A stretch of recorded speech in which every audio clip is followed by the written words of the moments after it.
السلام علیکم ورحمۃ اللہ وبرکاتہ۔ بسم اللہ الرحمن الرحیم۔ ایک لنگڑا بھکاری روز بازار میں صدا لگاتا مگر کوئی اسے بھیک نہ دیتا۔ ایک سنار اس کا روز مذاق اڑاتا۔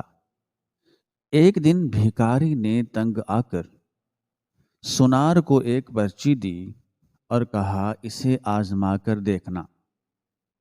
سنار نے غصے میں پرچی پھینک دی۔ شام کو جب صفائی کرتے ایک خاک روب کی نظر اس پرچی پر پڑی تو اس نے تجسس میں آ کر وہ فارمولہ اپنے پیتل کے برتن پر ملایا۔ دیکھتے ہی دیکھتے پیتل سونے میں بدل گیا۔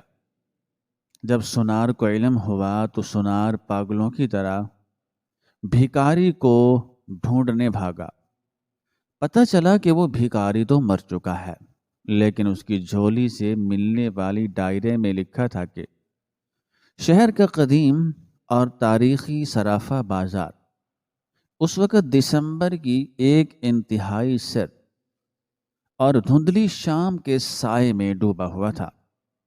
سورج کو غروب ہوئے کافی دیر ہو چکی تھی اور آسمان پر چھائی ہوئی گہری سرمئی دھند نے رات کی تاریکی کو وقت سے پہلے ہی مسلط کر دیا تھا۔ سردی کی شدت کا یہ عالم تھا کہ بازار کی اونچی عمارتوں اور دکانوں کے شٹروں پر اوس کے قطرے جم چکے تھے اور ہوا میں ایک ایسی بوجھل خاموشی تیر رہی تھی جو کسی بڑے طوفان یا کسی غیر معمولی واقعے کا پیش خیمہ محسوس ہوتی تھی۔ بازار میں جلنے والے ہزاروں برقی کمکمے اور نیون سائن بورڈز اپنی پوری طاقت کے ساتھ روشن تھے، مگر دھند کی موٹی تہوں نے ان کی روشنی کو مدھم کر دیا تھا، جس سے ہر منظر خوابناک اور کسی حد تک پر اثرات دکھائی دے رہا تھا۔ یہ بازار شہر کی معیشت کا دل تھا، جہاں روزانہ کروڑوں روپے کا کاروبار ہوتا تھا، اور سونے کی چمک نے یہاں کے مکینوں کی آنکھوں پر لالچ کی ایسی پٹی باندھ رکھی تھی کہ انہیں سونے کے علاوہ کچھ دکھائی نہیں دیتا تھا۔ اسی بازار کے عین وسط میں وقار جیولرز نامی ایک انتہائی شاندار اور وسیع و عریض شو روم واقع تھا، جو اپنی آرائش اور بناوٹ میں کسی شاہی محل سے کم نہیں تھا۔ دکان کا مالک سیٹھ وقار ایک 50 سالہ شخص تھا، جس کی پوری زندگی دولت جمع کرنے اور اپنے اثاثوں کو بڑھانے میں گزری تھی۔ وہ اپنی دکان کے سب سے محفوظ اور گرم حصے میں ایک جدید ترین گھومنے والی کرسی پر براجمان تھا۔ اس کے سامنے شیشے کی بڑی میز پر ہیروں اور سونے کے زیورات کے سیٹ بکھرے ہوئے تھے، جنہیں وہ ایک خاص محدب عرصے کی مدد سے جانچ رہا تھا۔ سیٹھ وقار کے چہرے پر ہر وقت ایک مغرور اور فاتحانہ مسکراہٹ کھیلتی رہتی تھی، جو اس بات کی غماز تھی کہ وہ خود کو اس بازار کا بے تاج بادشاہ سمجھتا ہے۔ اس نے ایک قیمتی سوٹ زیب تن کر رکھا تھا اور اس کے ہاتھوں کی انگلیوں میں جڑی ہوئی موٹی موٹی انگوٹھیاں اس کی نمود و نمائش کی عادت کو ظاہر کرتی تھی۔ دکان کے اندر کا ماحول انتہائی خوشگوار اور گرم تھا، جہاں ہیٹرز کی مصنوعی گرمائش نے باہر کی یخبشتہ ہواؤں کا راستہ روک رکھا تھا اور فضا میں مہنگے پرفیوم کی خوشبو رچی ہوئی تھی۔ مگر اس شیشے کے محل کے بالکل باہر فٹ پاتھ کے اس حصے پر جہاں دکان کی چکا چوند روشنی پڑتی مگر حرارت نہیں پہنچ پاتی تھی، وہاں انسانیت کی ایک دکھ بھری تصویر موجود تھی۔ یہ ایک 70 سالہ بوڑھا شخص تھا جسے بازار کے لوگ بابا دین محمد کے نام سے جانتے تھے۔ بابا دین محمد ایک لنگڑا بھکاری تھا جس کا دایاں پاؤں کسی پرانے حادثے میں ضائع ہو چکا تھا اور وہ چلنے کے لیے لکڑی کی ایک بوسیدہ لاٹھی کا سہارا لیتا تھا۔ اس کا حلیہ دیکھ کر کسی بھی حساس انسان کا دل پسیج سکتا تھا۔ اس کے سفید بال اور داڑھی الجھے ہوئے تھے، چہرے پر جھریوں کا جال بچھا ہوا تھا جن میں زمانے بھر کی گرد اور تکلیفیں پنہا تھیں، اور اس کا لباس تار تار تھا جو شدید سردی کو روکنے کے لیے ناکافی تھا، اور وہ اپنی پھٹی ہوئی چادر میں خود کو لپیٹے گھٹنوں میں سر دیے سکڑا ہوا بیٹھا تھا، اور اس کا کمزور جسم سردی سے لرز رہا تھا۔ بابا دین محمد اس بازار میں بھیک مانگنے والوں سے مختلف تھا۔ وہ کبھی کسی کے پیچھے نہیں بھاگتا تھا، کبھی کسی گاڑی کا شیشہ نہیں کھٹکھٹاتا تھا، اور نہ ہی گڑ گڑا کر پیسے مانگتا تھا۔ وہ بس روزانہ صبح سویرے آ کر سیٹھ وقار کی دکان کے تھڑے کے پاس بیٹھ جاتا اور خاموشی سے بازار کی رونق کو تکتا رہتا۔ اس کی آنکھوں میں ایک عجیب سی گہرائی اور ایک ایسا سوال تھا جسے سمجھنے کی صلاحیت وہاں گزرنے والے کسی شخص میں نہیں تھی۔ سیٹھ وقار کو اس بوڑھے سے شدید نفرت تھی۔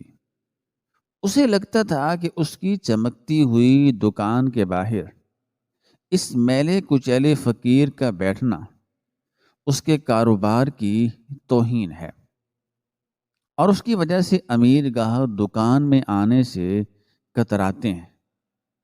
حالانکہ یہ سیٹھ کا محض وہم تھا، مگر تکبر ہمیشہ دلیل کا محتاج نہیں ہوتا۔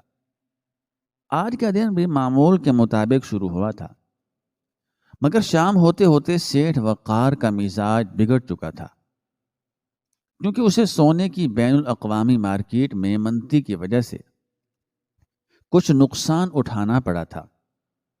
اس کا غصہ اپنے ملازمین پر اتر رہا تھا، اور وہ چھوٹی چھوٹی باتوں پر چیخ رہا تھا۔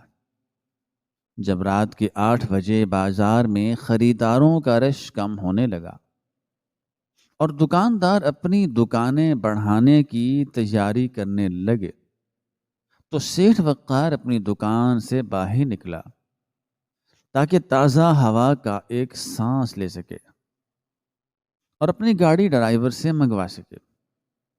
جیسے ہی وہ شیشے کے دروازے سے باہر آیا، یخ بستہ ہوا کے تیز جھونکے نے اس کے چہرے کو چھوا۔ اس نے اپنے گرم کوٹ کے کالر درست کیے اور سامنے دیکھا۔ اس کی نظر سیدھی بابا دین محمد پر پڑی جو سردی سے ٹھٹھر رہا تھا اور کھانسی کے دورے میں مبتلا تھا۔ بابا کی کھانسی کی آواز سن کر سیٹھ کے ماتھے پر بل پڑ گئے اور اس کا رہا سہا ضبط جواب دے گیا۔ وہ تیز قدموں سے چلتا ہوا بابا دین محمد کے سر پر جا پہنچا اور انتہائی کرخت لہجے میں بولا، او بڈھے، تجھے کتنی بار کہا ہے کہ یہاں مت بیٹھا کر۔ میری دکان کے سامنے تیرا یہ بیمار وجود دیکھ کر مجھے گھن آتی ہے۔ سارا دن یہاں مری ہوئی صورت بنا کر بیٹھے رہتے ہو، نہ خود کچھ کرتے ہو اور نہ دوسروں کو سکون سے جینے دیتے ہو۔ آخر تو یہاں سے جاتا کیوں نہیں؟ کیا تجھے لگتا ہے کہ تیری یہ شکل دیکھ کر میں تجھے خیرات دوں گا؟ بھول جا، میرے پاس حرام کا پیسہ نہیں ہے جو تم جیسے نکمے اور لٹیرے لوگوں پر لگاؤں۔ بابا دین محمد نے آہستہ سے اپنا سر اٹھایا۔ اس کی آنکھوں میں آنسو نہیں تھے، بلکہ ایک عجیب سا سکون اور ہلکی سی آمیزش تھی اور ہلکی سی مسکراہٹ تھی جس نے سیٹھ کو مزید تیش دلا دیا۔ بابا نے اپنی کمزور اور کانپتی ہوئی آواز میں کہا، سیٹھ صاحب، میں آپ سے پیسے نہیں مانگتا، میں تو بس یہاں اس لیے بیٹھتا ہوں کہ شاید سونے کی چمک اس چمک کے پیچھے مجھے کوئی انسان نظر آ جائے۔ میں تو روشنی کی تلاش میں ہوں، مگر افسوس کہ یہاں صرف سونا ہے، روشنی نہیں ہے۔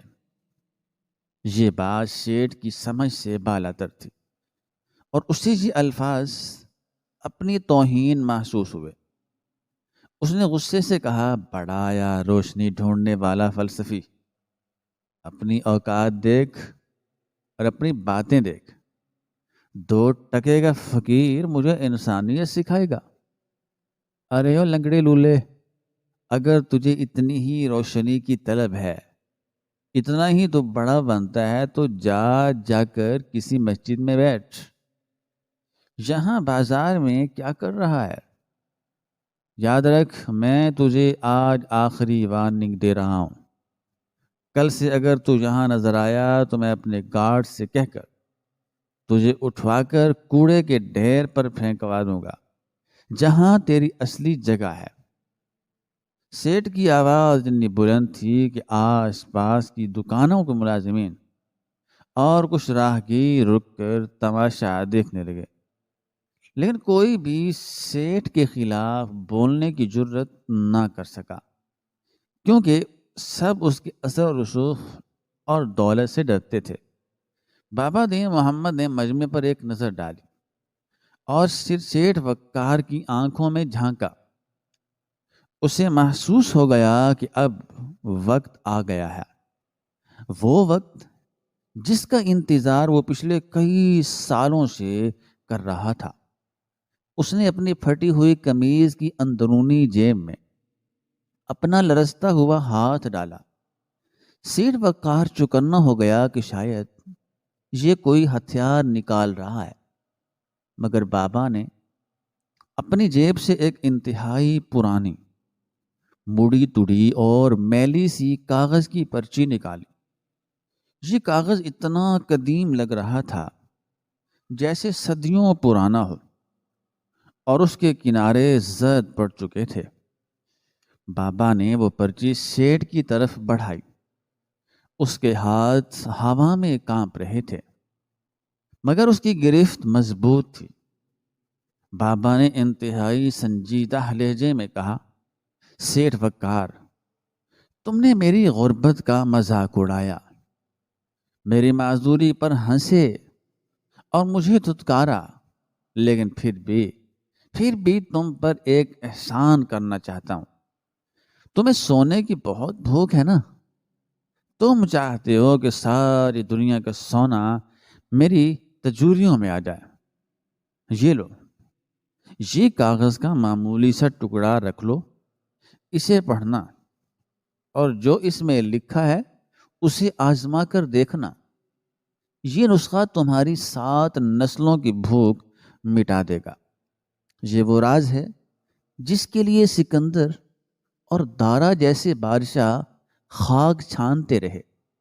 میں اسے اپنے ساتھ قبر میں نہیں لے جانا چاہتا، رکھ لو اسے، شاید یہ تمہارے دل کا زنگ بھی دھو سکے۔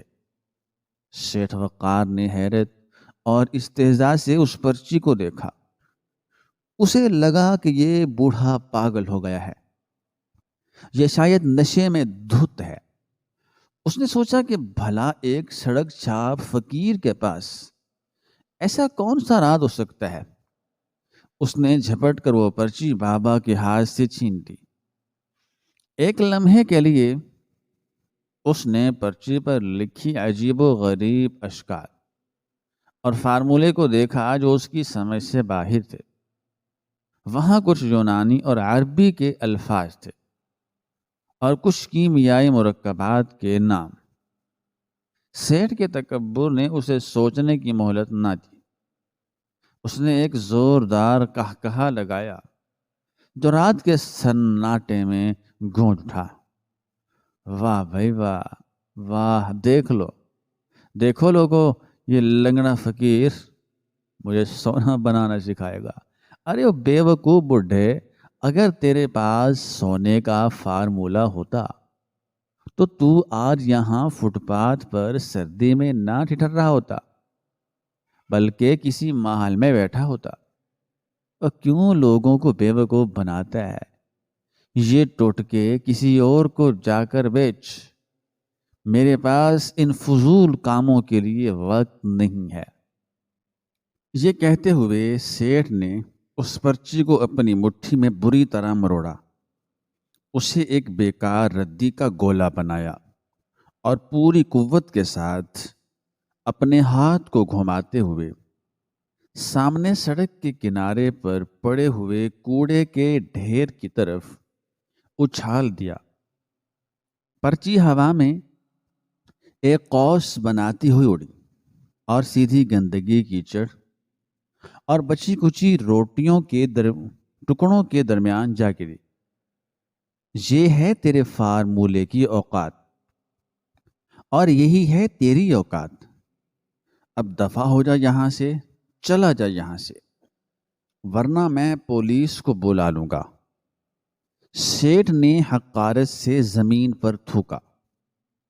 بابا دین محمد نے اپنی زندگی کی سب سے قیمتی متاع کو کوڑے میں گرتے ہوئے دیکھا۔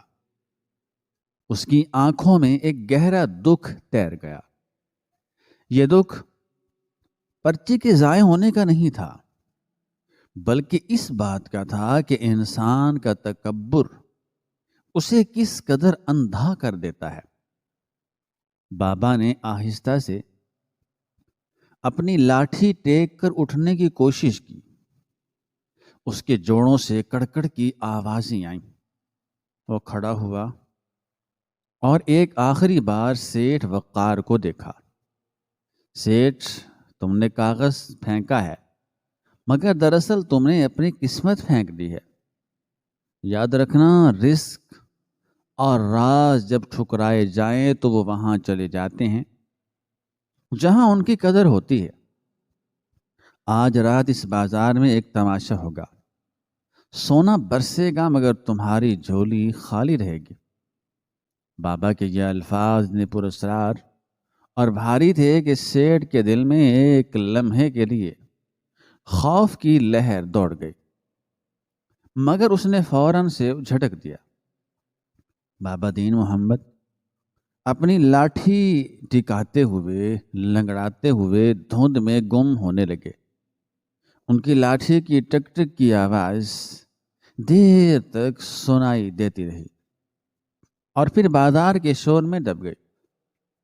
سیٹھ وقار نے اپنے کوٹ کو جھاڑا اور مڑ کر اپنی دکان کی طرف بڑھ گیا تاکہ گھر جانے کی تیاری کر سکے۔ اس کے ذہن سے وہ واقعہ نکل چکا تھا۔ اس کے لیے یہ ایک معمولی بات تھی کہ اس نے ایک فقیر کو ڈانٹ دیا، لیکن قدرت اپنا کھیل شروع کر چکی تھی۔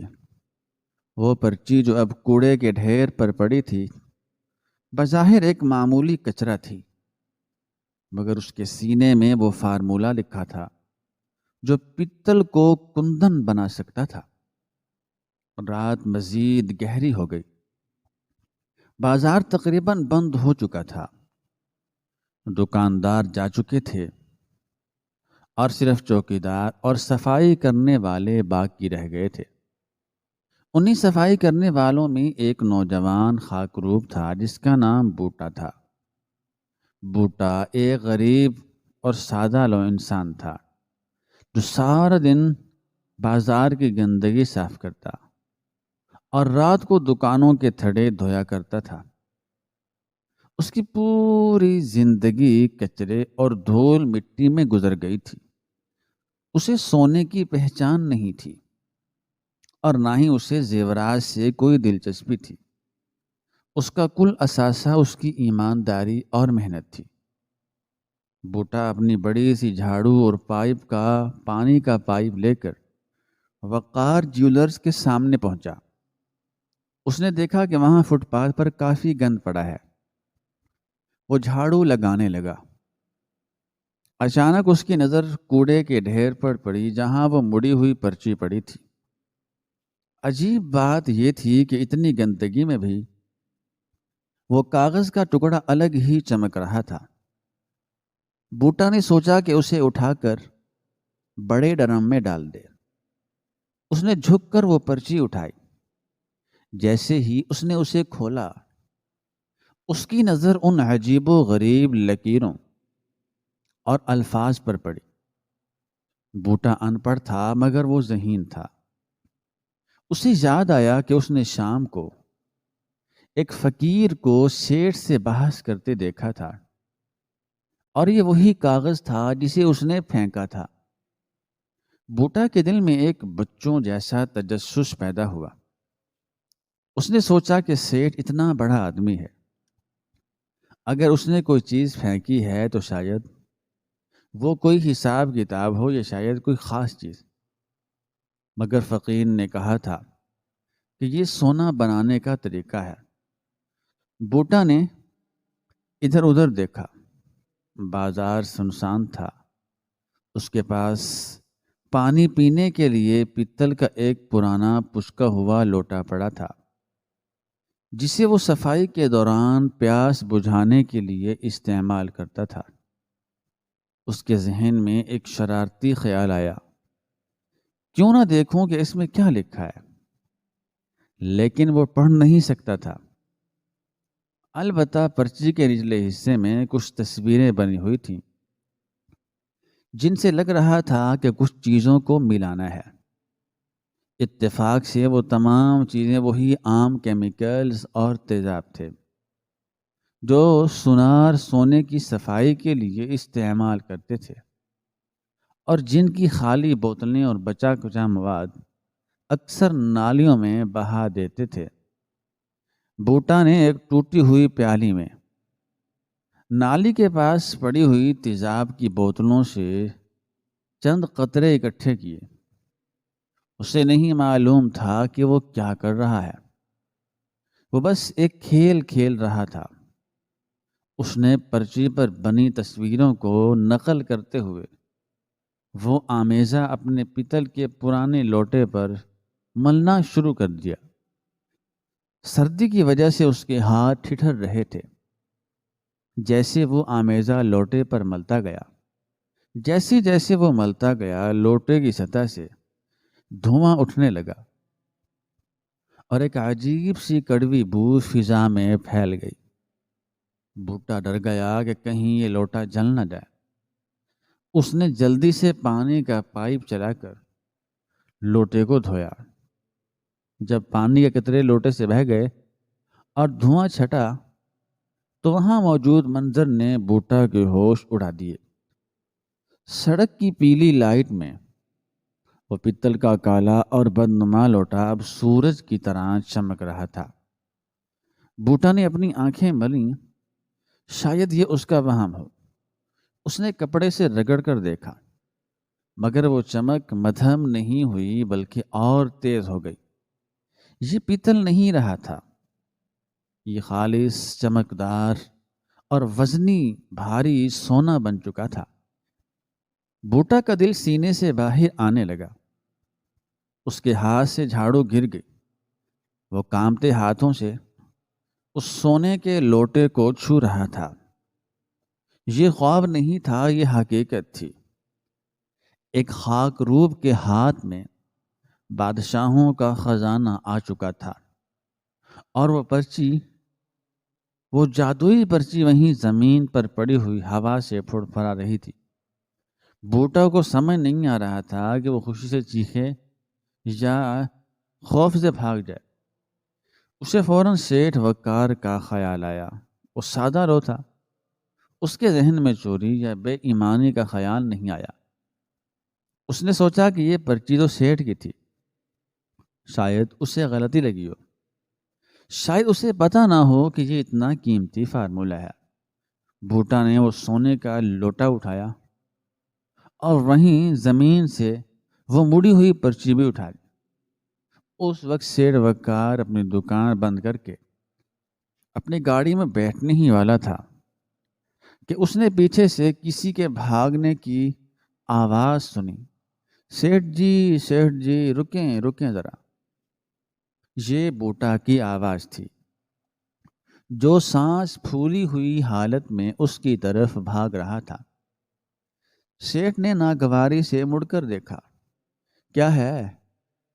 کیوں شور مچا رہے ہو؟ بوٹا نے ہامتے ہوئے وہ لوٹا سیٹھ کے سامنے کر دیا۔ گاڑی کی ہیڈ لائٹس کی روشنی میں وہ لوٹا کسی نایاب ہیرے کی طرح دمک اٹھا۔ سیٹھ کی آنکھیں خیرہ ہو گئیں۔ یہ کیا ہے؟ یہ سونا کہاں سے آیا؟ سیٹھ کی آواز میں لرزش تھی۔ بوٹا نے اپنے معصومیت سے کہا، سیٹھ جی یہ وہی پرچی ہے جو آپ نے پھینکی تھی۔ میں نے سوچا دیکھوں تو صحیح۔ میں نے اپنے پیتل کے لوٹے پر وہ دوا لگائی، وہ نسخہ آزمایا تو واقعی یہ سونا بن گیا۔ یہ آپ کی امانت ہے، میں تو غریب آدمی ہوں، یہ آپ رکھ لیں۔ سیٹھ وقار نے جھپٹ کر وہ لوٹا بوٹا کے ہاتھ سے لے لیا۔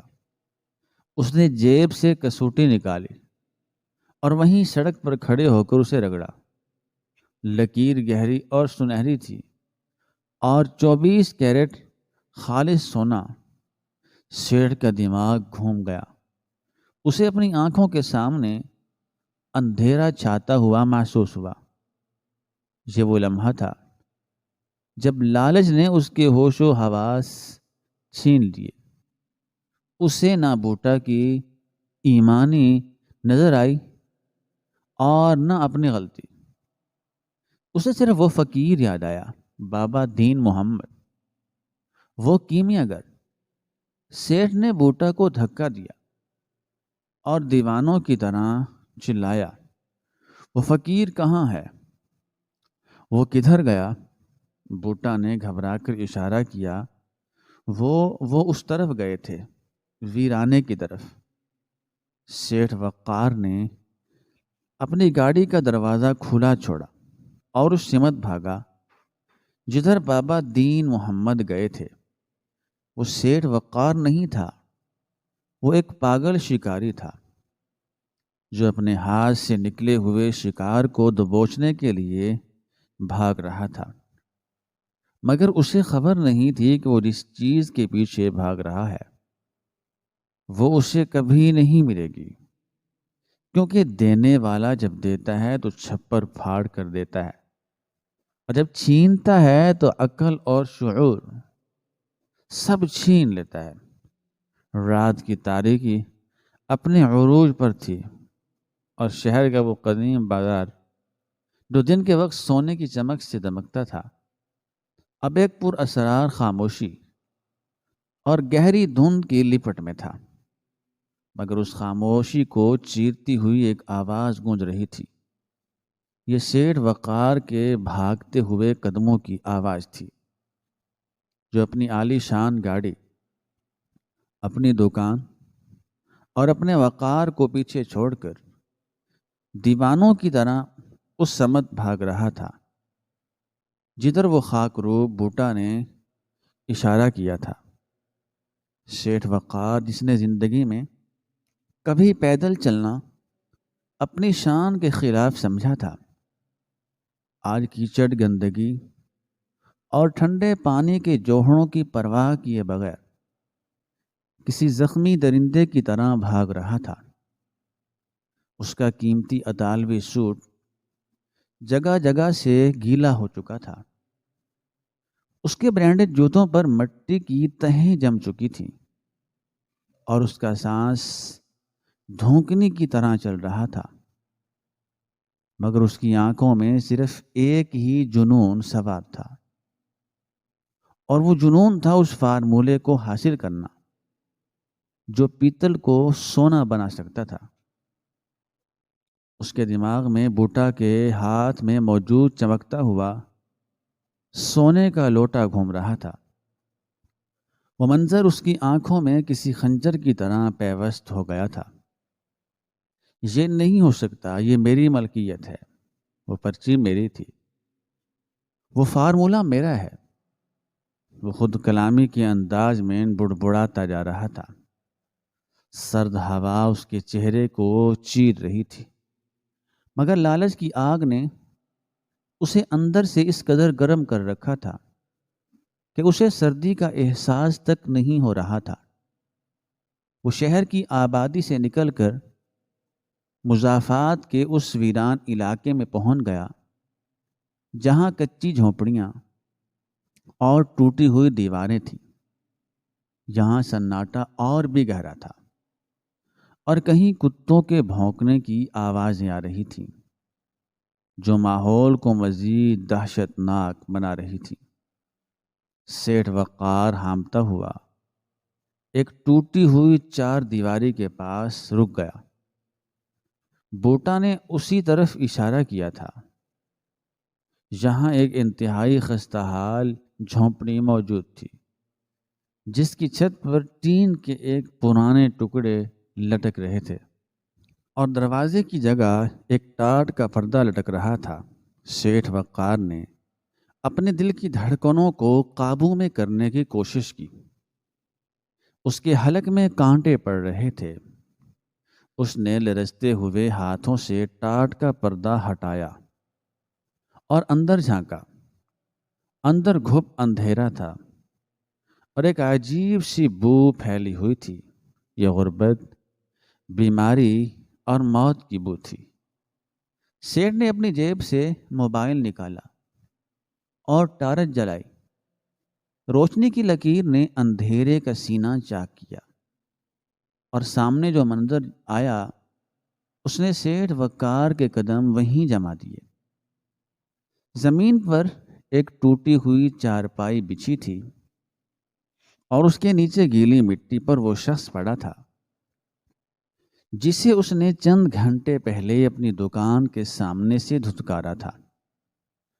بابا دین محمد کا جسم ساکت تھا، ان کی آنکھیں کھلی ہوئی تھیں اور چھت کی طرف دیکھ رہی تھیں، مگر ان میں زندگی کی کوئی رمق تھی۔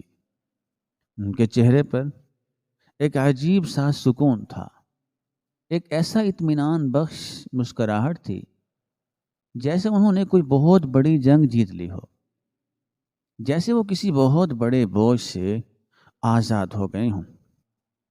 سیٹھ وقار دھک سے رہ گیا۔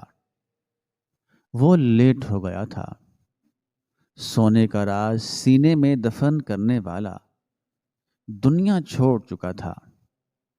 سیٹھ کے منہ سے ایک بے بسی کی چیخ نکلی، نہیں تم نہیں مر سکتے، اٹھو مابا، اٹھو، مجھے وہ بات سمجھاؤ، مجھے وہ فارمولہ سمجھاؤ۔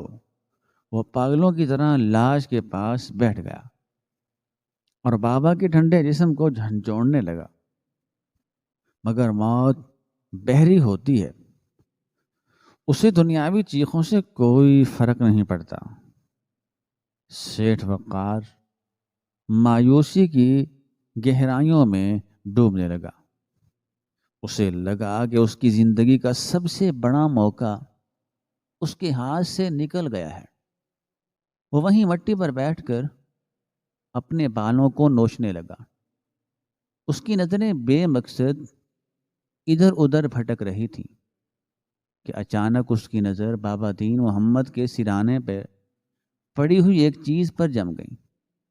یہ ایک چھوٹی سی سیاہ جلد والی پرانی ڈائری تھی جو ایک دھاگے سے بندھی ہوئی تھی۔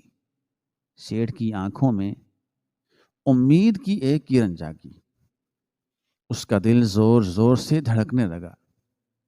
شاید اس میں کچھ لکھا ہو، شاید اس میں مزید فارمولے ہوں۔ اس نے جھپٹ کر وہ ڈائری اٹھا لی جیسے کوئی بھوکا روٹی پر جھپٹتا ہے۔ اس نے کانپتے ہاتھوں سے دھاگا کھولا اور ڈائری کے صفحات پلٹنا شروع کیے۔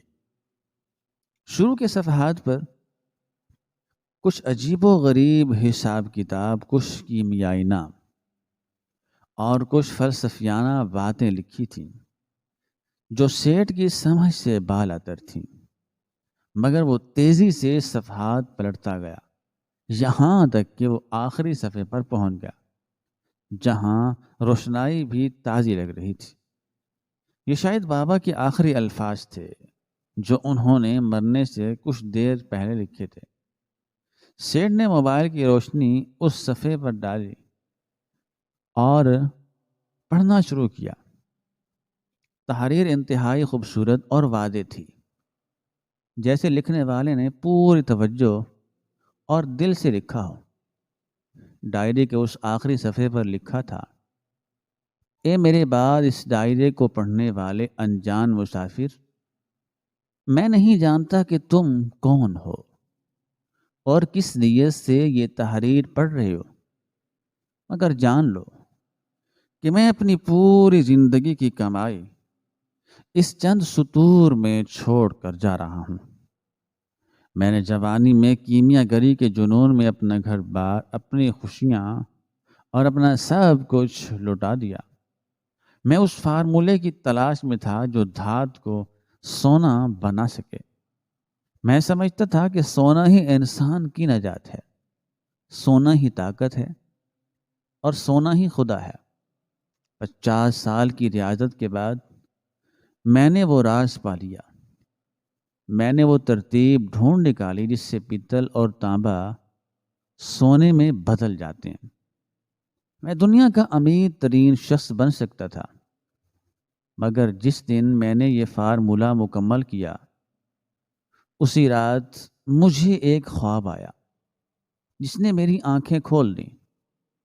مجھے بتایا گیا کہ یہ علم صرف دھاتوں کا کھیل نہیں ہے، بلکہ یہ نجتوں کا امتحان ہے۔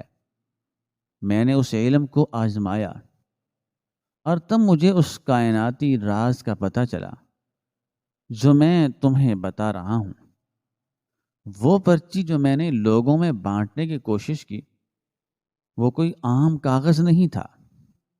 اس پر لکھا فارمولہ بالکل درست تھا، سائنس کے عین مطابق، مگر قدرت نے اس میں ایک چھپی ہوئی شرط رکھ دی ہے، ایک ایسا تالا لگا دیا ہے جس کی چابی صرف انسانیت ہے۔ یاد رکھنا، یہ فارمولہ صرف اور صرف اسی شخص کے ہاتھ میں کام کرے گا جس کی نیت بالکل خالص ہوگی، جس کے دل میں لالچ کا زہر نہیں ہوگا اور جیسے اپنی ذات کے لیے نہیں بلکہ دوسروں کے لیے استعمال کرنے کا جذبہ رکھتا ہوگا۔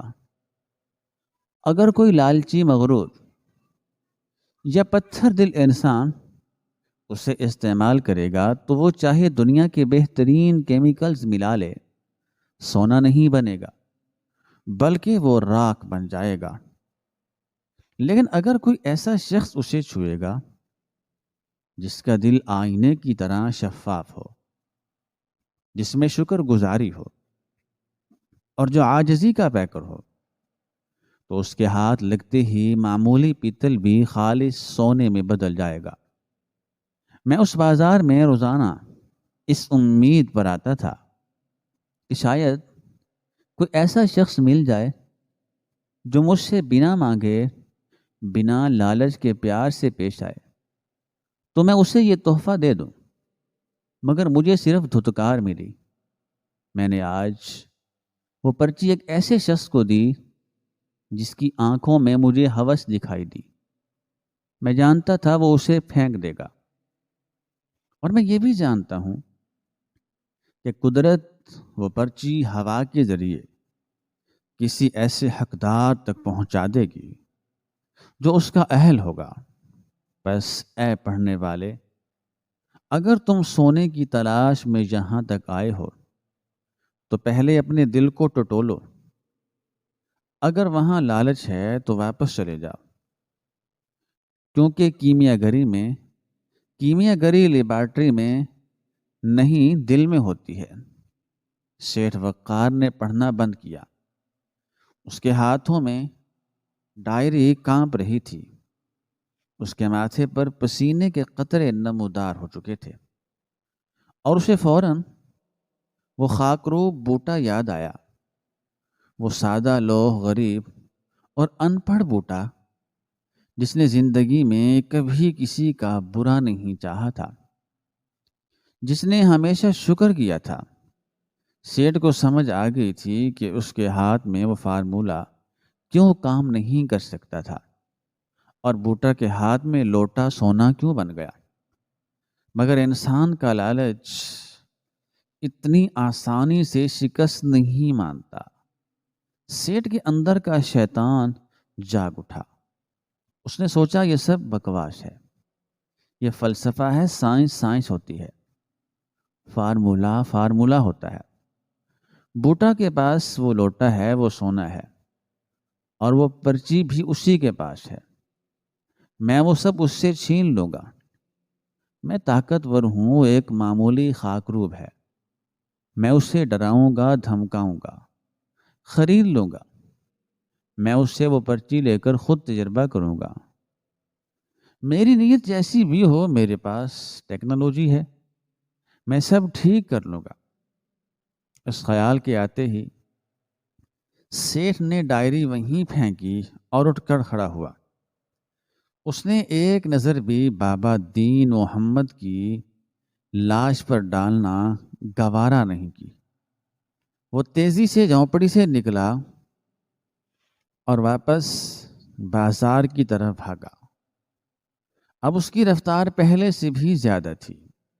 اس کے ذہن میں ایک ہی منصوبہ تھا کہ جا کر بوٹا کو پکڑے، اس سے وہ سونے کا لوٹا چھینے اور وہ پرچی حاصل کرے۔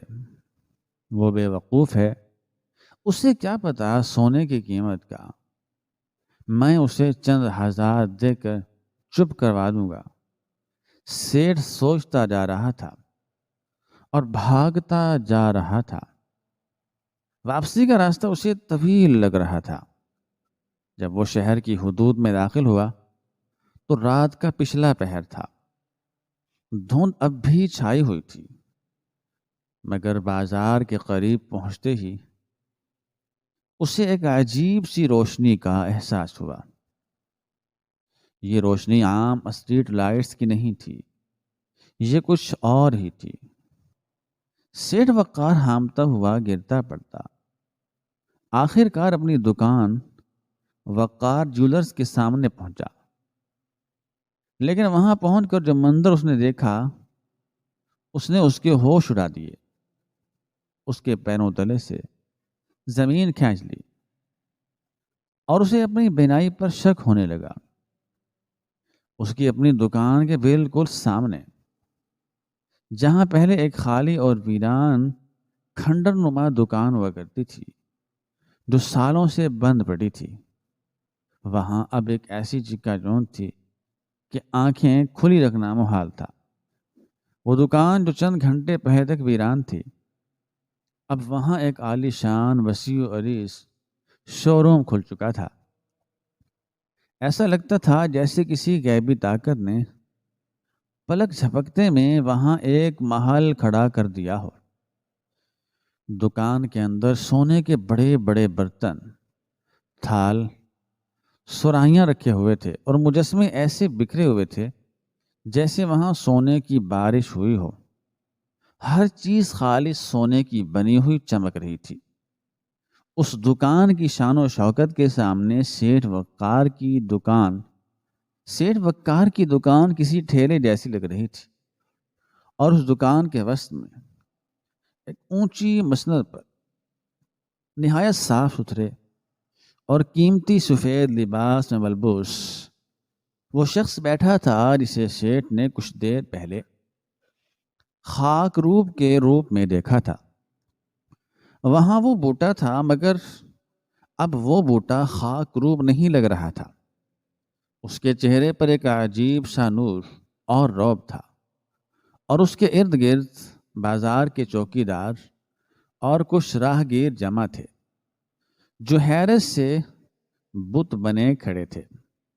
بوٹا کے سامنے سونے کے ڈھیر لگے تھے، مگر اس کی آنکھوں میں وہی پرانی عاجزی، وہی مسکینی اور وہی سادگی تھی۔ وہ سونے کو ایسے دیکھ رہا تھا جیسے وہ مٹی ہو. اس کے چہرے پر غرور نام کی کوئی چیز نہیں تھی. سیٹھ وقار اس منظر کو دیکھ کر پتھر کا ہو گیا. اس کا منہ کھلا کا کھلا رہ گیا. اسے سمجھ نہیں آ رہا تھا کہ یہ سب اتنی جلدی کیسے ہو گیا. شاید بوٹا کی سادگی اور خالص نیت پر قدرت اتنی مہربان ہوئی تھی کہ اس نے کن فیکون کی طرح اس کی دنیا بدل دی تھی. یہ شاید اس پرچی کی برکت نے وقت اور جگہ کی قید سے آزاد ہو کر اپنا کرشمہ دکھایا تھا. سیٹھ وقار لڑکھڑاتے قدموں کے ساتھ آگے بڑھا. اس کا ارادہ تھا کہ وہ جا کر بوٹا پر چلائے، اس سے اپنا حق مانگے. مگر جیسے ہی وہ بوٹا کی نئی دکان کی دہلیز پر پہنچا، اس کی زبان تالو سے چپک گئی. بوٹا نے سر اٹھا کر سیٹھ وقار کو دیکھا.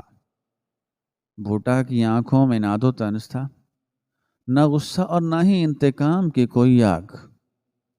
وہاں صرف بے پناہ شکر گزاری اور ایک گہرا رحم تھا. بوٹا نے دھیمی آواز میں کہا، سیٹھ صاحب آپ آ گئے، میں آپ ہی کا انتظار کر رہا تھا. یہ سب اسی فقیر بابا کی دعا ہے. میں نے تو بس اس پرچی کو صاف نیت سے پڑھا تھا اور اللہ سے کہا تھا کہ یا اللہ، میں غریب ہوں مگر مجھے دولت نہیں چاہیے. مجھے بس اتنا دے دے کہ میں لوگوں کی مدد کر سکوں. اور پھر یہ سب ہو گیا.